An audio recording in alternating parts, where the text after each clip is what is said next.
Olá, meus amigos, minhas amigas, sejam todos bem-vindos. É um grande prazer estar com vocês aqui na preparação para a segunda fase do exame de ordem, né? Na resolução, na correção desse simuladão do exame para a segunda fase da OAB.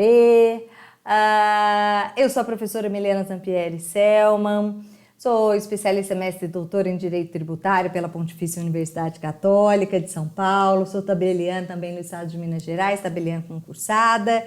E tenho a honra de estar no Damásio há muitos e muitos anos aqui com os alunos da segunda fase, da primeira fase, enfim, né? Nos preparando.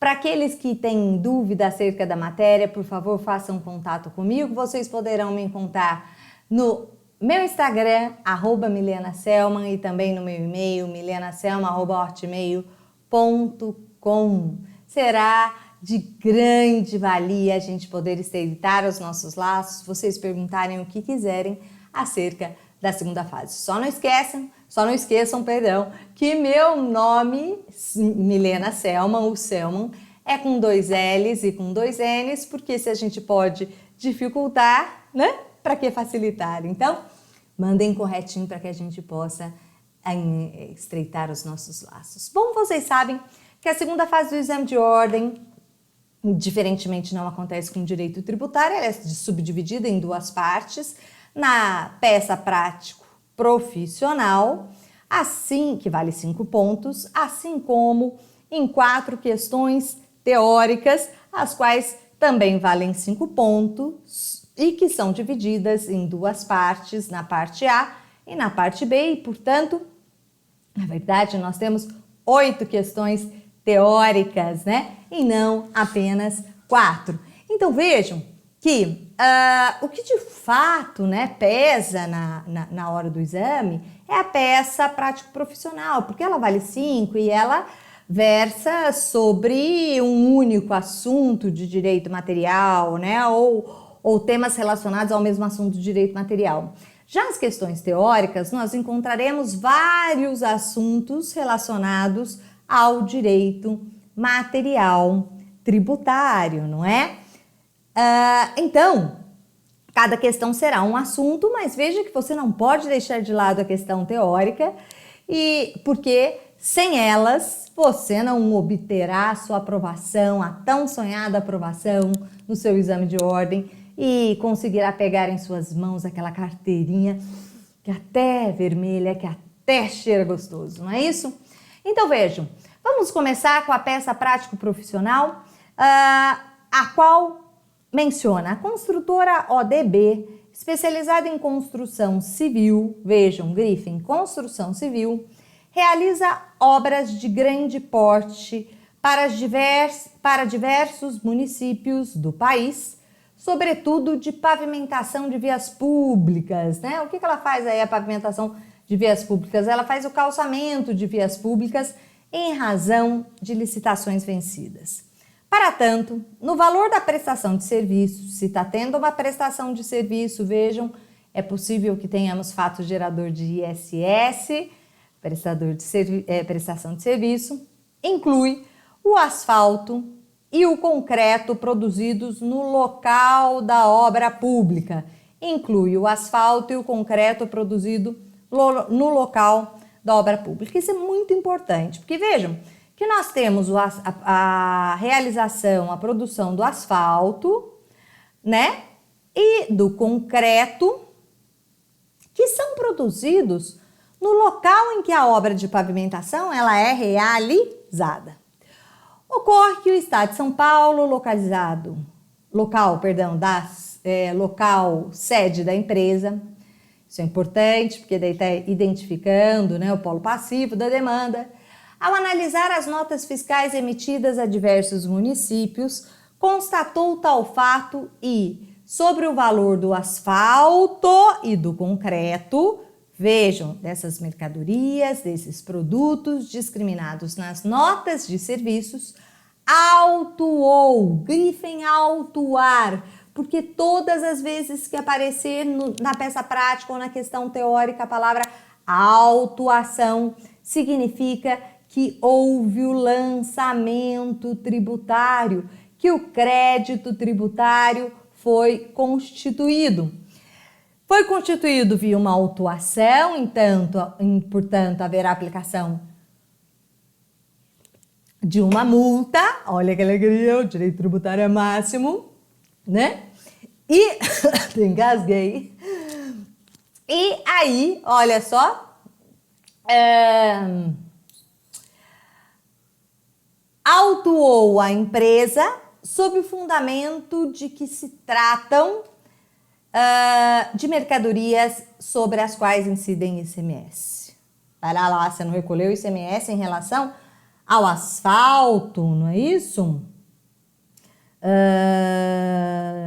Sobre o valor do asfalto e do concreto? Mas como? A autuação, né, o lançamento, foi recebida na sede da empresa, mas não foi repassada para o setor responsável, motivo pelo qual não foi realizada a impugnação administrativa. Grifem a impugnação administrativa, porque a impugnação administrativa é a insurgência, é a defesa do devedor, da empresa, né, em relação ao auto de infração. A impugnação administrativa, ela é causa de suspensão da exigibilidade do crédito tributário quando ela é apresentada. No caso aqui, ela não foi apresentada. Então, olha só, ela dá início ao contencioso administrativo, mas aqui isso não aconteceu. Então, a autuação foi recebida na empresa, mas não foi repassada ao setor responsável, motivo pelo qual não foi realizada a impugnação administrativa. Se não houve impugnação administrativa, qual é o próximo passo? Ora, em razão disso, os débitos foram inscritos em dívida ativa e o Estado de São Paulo, porque se ela não impugnou, né, ela não está discordando, mas ela também não pagou. Aí os débitos foram inscritos em dívida ativa, não é? E o Estado de São Paulo ingressou com a execução fiscal em face da empresa em julho de 2023. A gente pede para que grife também a execução fiscal, porque mostra que na linha do tempo do direito tributário nós já estamos lá no finalzinho, né? Estamos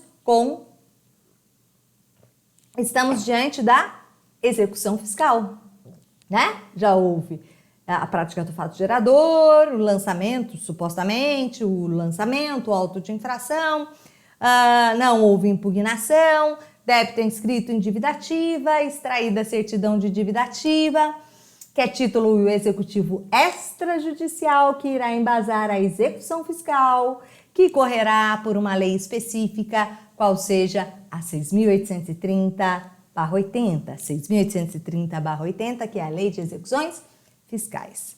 Muito bem, o juízo da primeira vara das execuções fiscais estaduais de São Paulo determinou a citação da empresa para pagar ou oferecer bens à penhora em 5 dias. É isso mesmo. O artigo 8º da Lei 6.830/80, que é a Lei de Execuções Fiscais, prevê que o devedor na execução ele será citado para, no prazo de 5 dias, pagar ou oferecer bens à penhora, né? A citação poderá acontecer, em regra, acontecerá pelo correio, mas é possível que a citação aconteça também por oficial de justiça ou por edital, na hipótese prevista no artigo 8º, né? Mas ele quer oferecer bens à penhora, garantir o juízo. O que ele pode oferecer em garantia do juízo, né? Estou dando uma aula aqui. Artigo 9º da Lei 6.830/80 estabelece o que pode ser oferecido em garantia do juízo. Tá certo? Mas vamos continuar o nosso caso. Estou só ilustrando aqui, né? Bom, então, beleza. Em razão disso, os débitos foram inscritos em dívida ativa e o Estado de São Paulo ingressou com a execução fiscal em face da empresa em julho de 2023. O juízo da primeira vara das execuções fiscais estaduais de São Paulo determinou a citação da empresa para pagar ou oferecer bens à penhora em 5 dias. Há 2 dias, Marcelo, que é o diretor da empresa, sabendo da existência do processo de execução, contudo, sem que a empresa tenha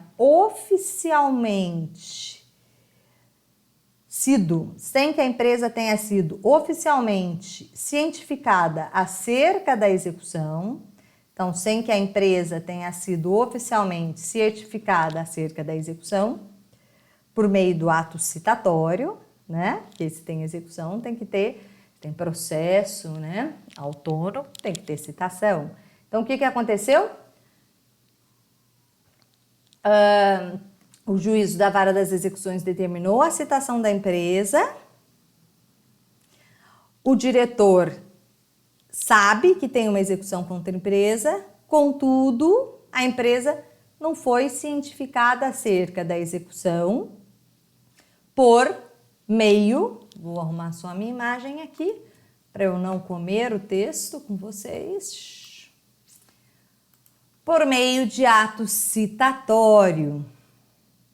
E daí ela lhe procura para que adote a medida judicial pertinente para a grife, por favor, desconstituir o auto de infração em imposição de multa. O que ela quer é desfazer o auto de infração em imposição de multa, que é lançamento de ofício. Assim, como advogado da empresa, adote a medida judicial ordinária capaz de atender o anseio do seu cliente. A peça deverá abranger todos os fundamentos de direito que possam ser utilizados para dar respaldo à pretensão. A simples menção ou transcrição do dispositivo legal não será pontuada. Uau, maravilha, muito bem. Bom, gente, qual é o cerne da questão, né? O cerne da questão é, primeiro, qual é a ação cabível, qual o direito que será ventilado? Vejam vocês que, embora o problema mencione que esteja em fase, vou trazer a minha imagem aqui, que já tenha sido proposta a execução, olha a pegadinha. O devedor, o executado, não foi citado da execução. Então, se ele não foi citado, ele não foi chamado ainda a participar do processo. De modo que a defesa, não há que se pensar em embargos à execução, porque a questão também nem fala da garantia do juízo, porque os embargos à execução do devedor, eles são contados nos termos do artigo 16 da Lei 6.830/80, da garantia, né, ou da intimação da penhora, não é isso? Vocês vejam, estabelece a lei que o prazo é de 30 dias contados da garantia. Milena, então, tem execução, mas a defesa não tem relação com a execução, não. Nós estamos num momento um pouquinho anterior. Eu quero mostrar para vocês a linha do tempo do direito tributário. Olha só, fato gerador, obrigação tributária, lançamento, nós já passamos por tudo isso. Crédito tributário, o crédito foi constituído, notificação para pagamento, né? Foi o que aconteceu. A empresa foi notificada do lançamento, da lavratura do auto de infração e imposição de multa e nada fez, né? E se não fez, não pagou, não impugnou, haverá a inscrição do débito em dívida ativa. Inscrição do débito em dívida ativa.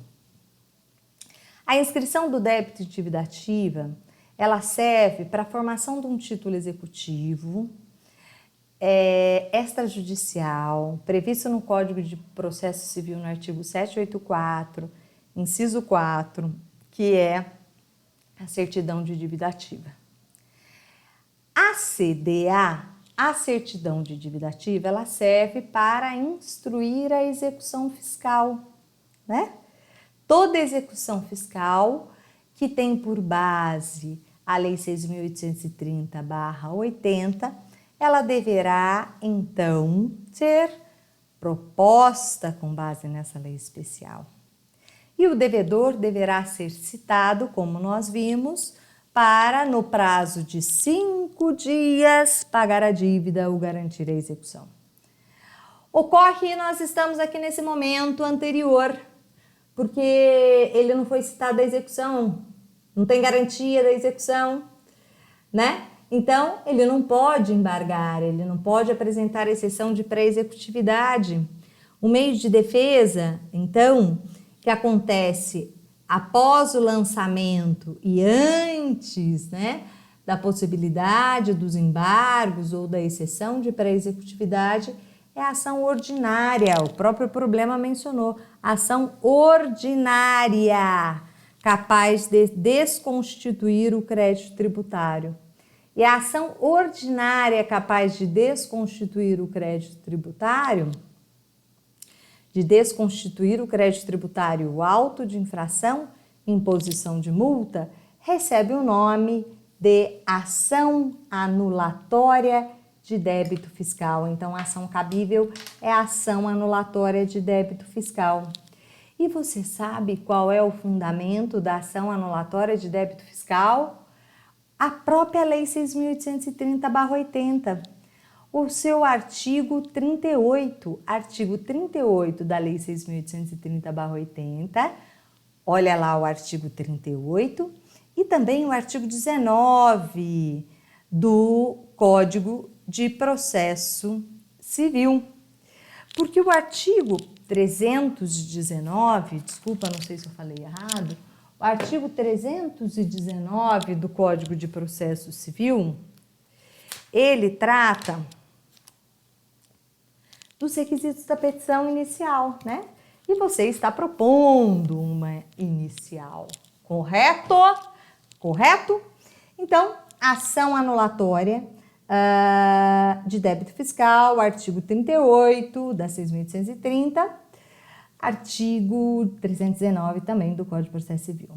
O endereçamento juiz da Vara da Fazenda Pública do Estado de São Paulo, porque o tributo é estadual e o problema mencionou o Estado de São Paulo. Partes. Sujeito ativo, qual é a empresa? Sujeito ativo, quem está propondo a ação? ODB. Sujeito passivo, Estado de São Paulo, Estado de São Paulo. Bom, meus amigos, qual é a tese? Qual é a tese? Bom, nós tivemos prestação de serviço com circulação de mercadoria. A incidência do ISS e do ICMS em relação às mercadorias.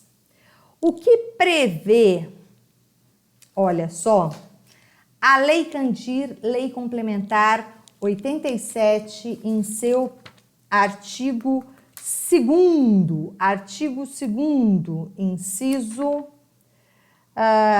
5, né? O imposto incide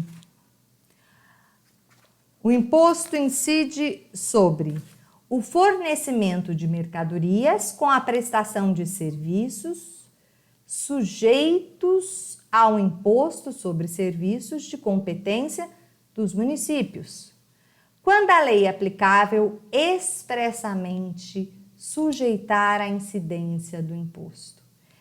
Eu acabei de fazer a leitura do artigo 2º, inciso 5 da Lei Complementar 87. Ele menciona o seguinte, que o ICMS, ele incide sobre o fornecimento de mercadorias com prestação de serviços sujeitos ao ISS, quando a lei complementar expressamente sujeitar ao ICMS a circulação de mercadoria. Take it easy. Vamos lá na lei complementar que regula o ISS. Vamos lá na lei complementar que regula o ISS. A lei complementar é a lei complementar, qual é? 116 de 2003. E essa lei complementar, ela regula o ISS, que é um imposto municipal, ISS que com a reforma tributária, assim como o ICMS, serão substituídos pelo IBS a partir de 2026 para frente.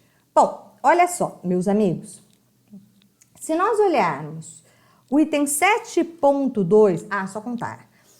A Lei Complementar 116, ela traz uma lista anexa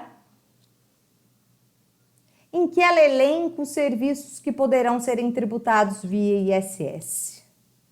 Certo? Tudo bem? Ela é uma lista pequena, mas ela traz uma lista anexa que elenca os serviços que poderão serem tributados via ISS, que é o Imposto sobre Serviços de Qualquer Natureza.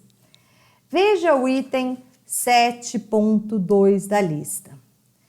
Ele menciona que está sujeito ao ISS a execução por administração, empreitada, subempreitada de obras de construção civil, hidráulica ou elétrica e de outras obras semelhantes, inclusive sondagem, perfuração de poços, escavação, drenagem, irrigação, terraplanagem, pavimentação, concretagem e a instalação e montagem de produtos, peças e equipamentos, exceto o fornecimento de mercadorias produzidas pelo prestador de serviço fora. Prestador de serviço, mercadorias produzidas pelo prestador de serviço fora do local da prestação dos serviços que fica sujeito ao ICMS. Então, olha só, o problema foi claro ao mencionar que essas mercadorias elas foram produzidas no local da obra. E se elas foram produzidas no local da obra, não é possível a cobrança do ICMS em relação aos produtos, às mercadorias circuladas juntas com a prestação de serviço, porque só haveria incidência se houvesse prestação de serviço com fornecimento de mercadoria, né?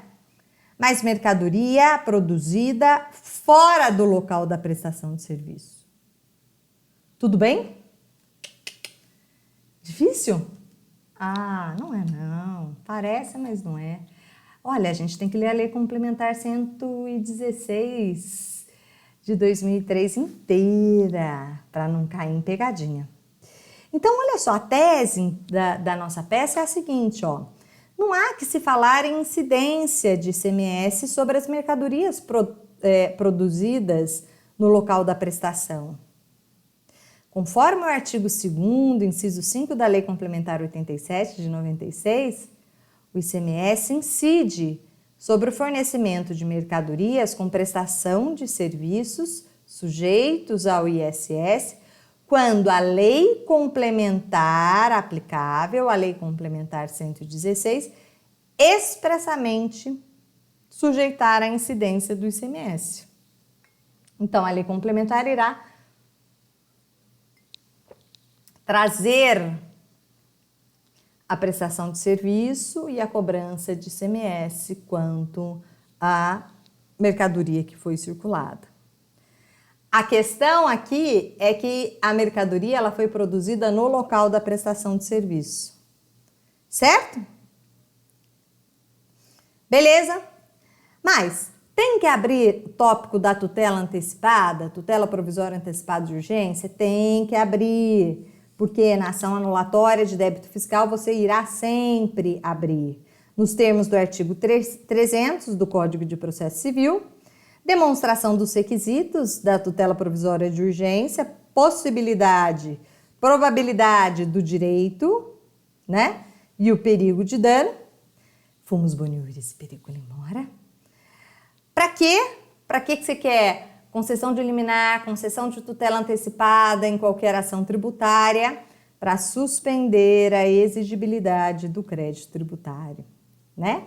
No caso da tutela provisória de urgência antecipada ou tutela antecipada, tanto faz, o fundamento é o artigo 151, inciso 5 do Código Tributário Nacional. Certo? Tudo bem? E mais, você deve pedir a procedência do pedido para anular o lançamento, ação anulatória de lançamento, né? Face a não ocorrência do fato gerador de ICMS, extinguindo-se o processo com a resolução de mérito nos termos do artigo 481, inciso 1 do Código de Processo Civil. Mas a citação da ré, para querendo apresentar contestação, nos termos do artigo 335 e 183, a condenação da requerida ao pagamento de custas e honorários advocatícios da ré, né? A opção ou não de audiência de conciliação ou de mediação, nos termos do artigo 319, inciso 7 do CPC, ou a indicação do não cabimento de conciliação nos termos do 334, parágrafo 4º, inciso 2 do CPC. Pedido de provas, requerimento de provas, 319, inciso 6.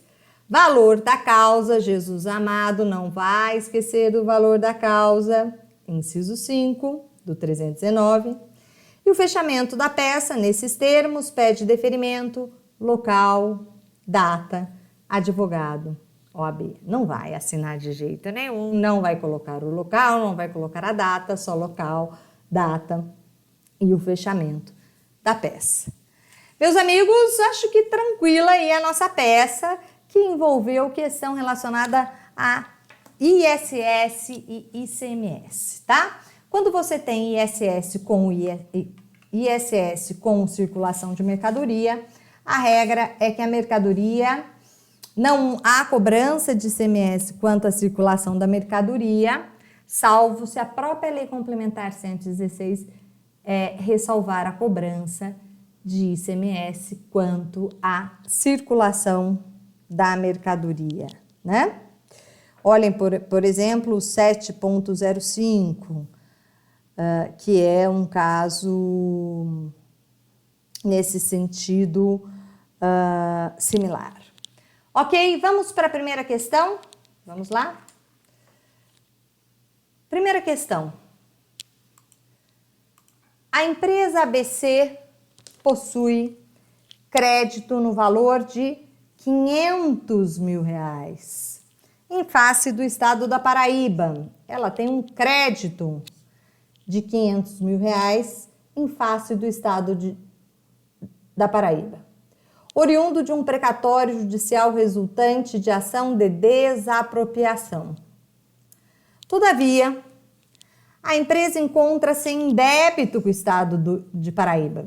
Veja, ela tem um crédito oriundo de um precatório e ela tem um débito em razão do não pagamento de ICMS no montante de R$450 mil. Certo? Até o presente momento, a legislação estadual aplicável ao contribuinte em pauta somente prevê como forma de extinção do crédito de ICMS o pagamento em dinheiro conforme o prazo e condições nela estabelecidas. Então, olha o que o problema nos diz. Que a lei do Estado só prevê como forma de pagamento do débito, né, como causa de extinção do crédito de ICMS, o pagamento em dinheiro nas condições estabelecidas. Então, a extinção do crédito tributário só acontece mediante o pagamento da extinção, o pagamento do valor do crédito. A pergunta aí, acredito eu, ela quer verificar se é possível a compensação tributária, né? Encontro de contas. Porque, afinal de contas, olha só que bonito, deixa eu aumentar minha imagem, que eu estou muito petitiquinha para vocês, encontro de contas, porque, afinal de contas, né, a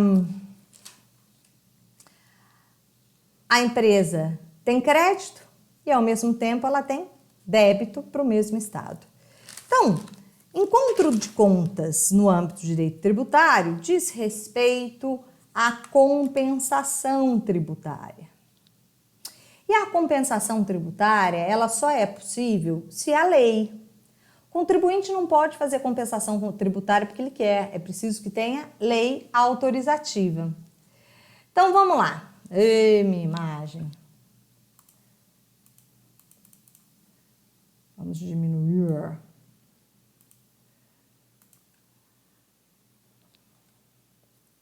Não deu certo. Ai, Deus. Agora vai dar. Aê! Estão felizes, gente, se divertindo? À vista disso, responda justificadamente utilizando todos os fundamentos jurídicos aplicáveis à espécie. A.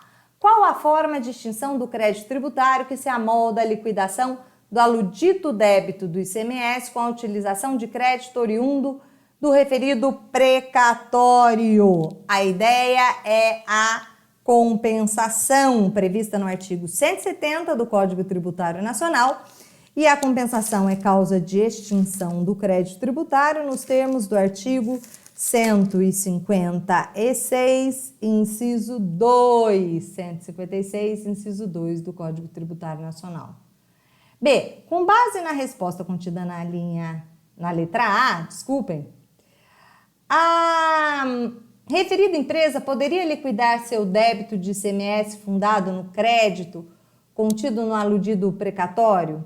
Poderia se houver autorização legal, se houver lei autorizando. E a questão menciona que não há lei, que a única forma de pagamento dar-se-á via entrega de dinheiro aos cofres públicos, não é isso? Então a resposta é, com base na resposta contida na letra A referida empresa poderia liquidar o seu débito do ICMS fundado no crédito contido no aludido precatório? A resposta é não.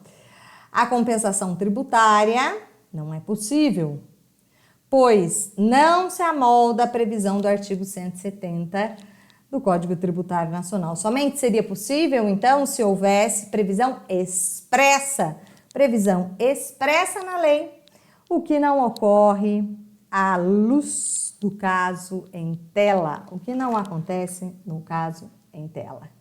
Muito bem, vamos à segunda questão. Pessoa jurídica SW Incorporadora.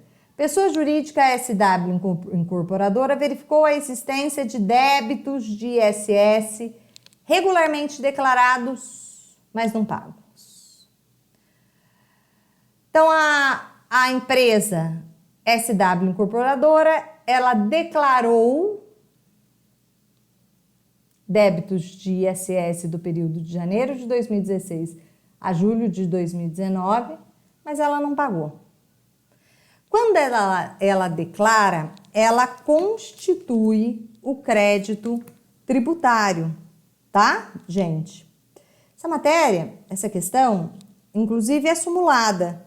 Súmula 436 do STJ. A entrega da declaração pelo contribuinte, reconhecendo o débito fiscal, constitui o crédito tributário, dispensada qualquer outra providência por parte do fisco. Então, constitui o crédito tributário a mera declaração sem pagamento. Ela constituiu e aí o fisco deve cobrar. Diante disso e, portanto, antes de qualquer procedimento por parte da Fazenda, realizou o pagamento do tributo com os acréscimos de juros, excluindo a multa possivelmente incidente sobre o tributo. Ao constatar o pagamento, a Prefeitura notifica o contribuinte para pagamento da multa. O que a empresa fez? Ela declarou, não pagou, e aí não pagou, né? Aí ela quis pagar a destempo, acrescido de juros, mas não pagou a multa, porque ela entendeu que ela fez uma denúncia espontânea. A denúncia espontânea está prevista no artigo 138 do Código Tributário Nacional e acontece quando o contribuinte reconhece que cometeu uma infração à legislação tributária, paga o valor do tributo, acrescido de juros, correção monetária, não paga a multa, certo? Ele está dispensado do pagamento da multa, mas só será possível a denúncia espontânea antes do início de qualquer procedimento fiscalizatório contra o contribuinte, antes de qualquer medida fiscalizatória contra o contribuinte. A prefeitura, então, ao constatar o pagamento, notifica o contribuinte para pagamento da multa. Diante disso, questiona-se: a empresa lhe procura hoje e pergunta se está correta a cobrança da multa, por considerar ter realizado, olha aí, a denúncia espontânea. Responda de forma fundamentada, isso vale 0, essa parte da questão vale 0,60. Então, a empresa pergunta se está correta a cobrança da multa. Está correta ou não está correta? Claro que está correta. A declaração constituiu o crédito tributário nos termos do enunciado da súmula 436. Portanto, o ISS foi pago a destempo, não havendo que se falar em exclusão da multa, nos termos, inclusive, da súmula 360 do STJ. Mas, B, em continuidade, a empresa lhe questiona ainda se deveria ter realizado o pagamento de todo o ISS declarado, período de janeiro de 2016 a julho de 2019. Gente, o que acontece aí? Tem uma parte desse crédito que está prescrito por conta do artigo 174 do Código Tributário Nacional, tá? A Fazenda Pública tem o prazo de 5 anos para cobrar o crédito tributário. E veja que quando o contribuinte fez a declaração, ele constituiu o crédito tributário. E aí a gente já passa a falar em prescrição. Então vejam, 5 anos. Aí, nós temos uma parte do crédito que está prescrita, tá certo? E a prescrição é causa de extinção do crédito tributário nos termos do artigo 156, inciso, cadê você? Prescrição 5 do Código Tributário Nacional. Tá certo, meus amigos? Beleza? Tudo bem? Maravilha. Bom, continuando, nós vamos agora para a próxima questão, que é a questão 3. Cadê você? Questão 3 está aqui. A Lei Ordinária 1234 de 2023 instituiu uma contribuição de intervenção no domínio econômico, uma CID, vou até aumentar a minha imagem aqui para vocês também. Incidente sobre a comercialização de eucalipto de seus derivados in natura, sendo apelidado de CID Madeira. A contribuição foi fixada em ad valorem. O que é uma contribuição ad valorem? Ad valorem, meus amigos, diz respeito à alíquota.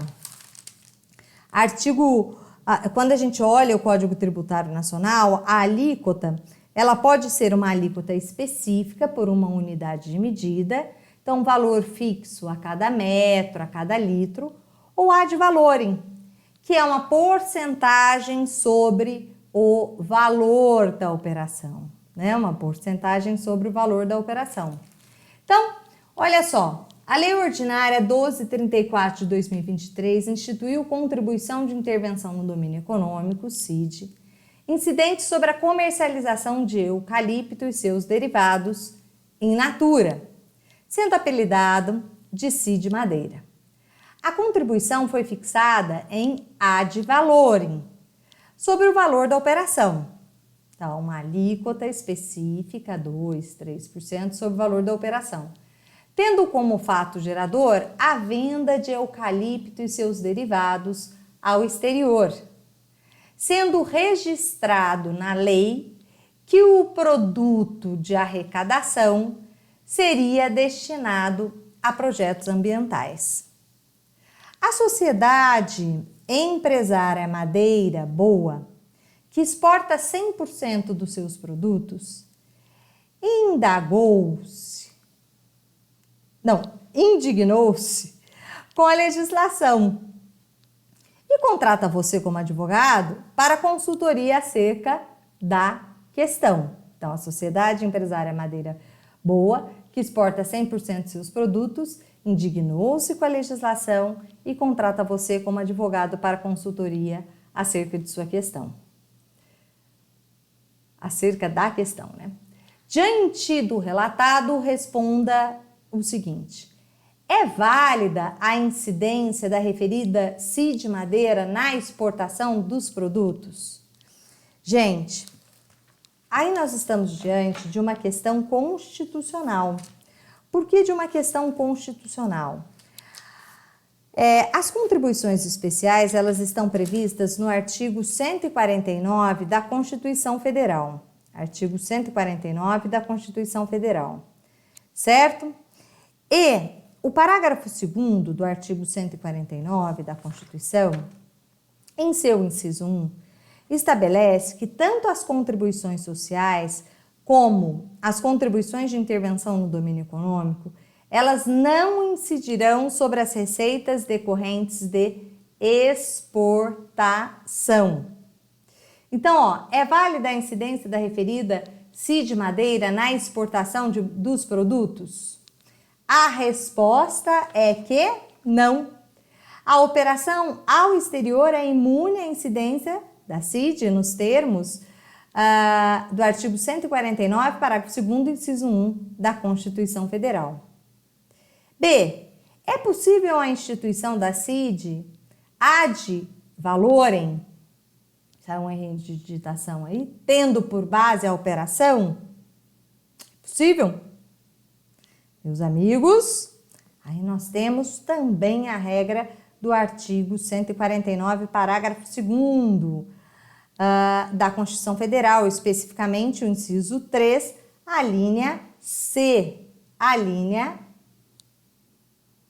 A, artigo 149, parágrafo 2º, a linha A, que prevê, olha só, que as CIDs poderão ter alíquotas ad valorem, tendo por base o faturamento da receita bruta ou o valor da operação, e no caso da importação, e aí, por aí vai, certo? Então, é possível a instituição dessa dívida, dessa CID, dívida é ótima, dessa CID, com alíquota ad valorem, tendo por base a operação? É possível nos termos do artigo 149, inciso 3, a linha A da Constituição Federal. Maravilha?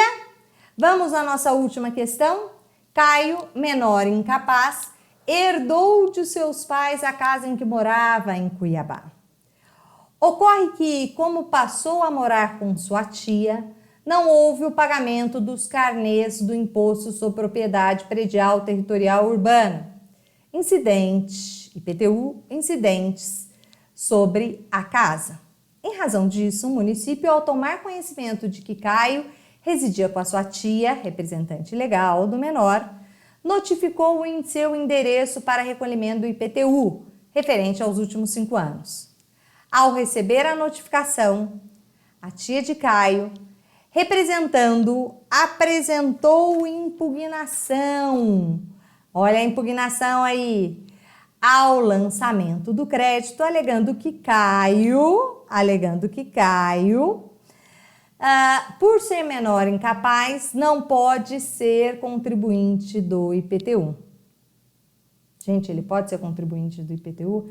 É claro que ele pode ser contribuinte do IPTU, porque o artigo 126 do CTN prevê que a capacidade tributária passiva independe da capacidade civil. Certo? Vamos continuando. O município de Cuiabá negou o provimento à impugnação e Caio apresentou recurso voluntário ao Conselho Municipal de Contribuintes, que foi inadmitido ou não admitido por inexistência de depósito recursal prévio, conforme exigência da legislação municipal. Diante disso, responda: A. Caio pode ser considerado contribuinte do imposto? Claro que Caio pode, porque a capacidade tributária passiva independe da capacidade civil das pessoas naturais. É o que estabelece o artigo 126 do CTN, especificamente o artigo 126, inciso 1. 2. É constitucional a exigência de depósito prévio como condição para a admissão de recurso administrativo? Aí, gente, nós temos uma súmula. A súmula vinculante número 21, ela estabelece que é inconstitucional a exigência de depósito prévio ao arrolamento de bens para admissão de recurso administrativo. Também é possível a alegação, a violação ao artigo 5º, inciso 34, a linha A, que é o direito de petição aos órgãos públicos, assim como o artigo 5º, inciso 55, que assegura todos os litigantes no processo judicial e administrativo, contraditório e a ampla defesa. Muito bem, meus amigos, com isso nós encerramos a análise, a correção do nosso simulado e me coloco à disposição para as dúvidas, para os esclarecimentos, para tudo aquilo que se fizer necessário. Vocês poderão me encontrar no meu Instagram, @milena_selman, e também no meu e-mail, milenaselman@hotmail.com. Um forte abraço, bons estudos e até mais.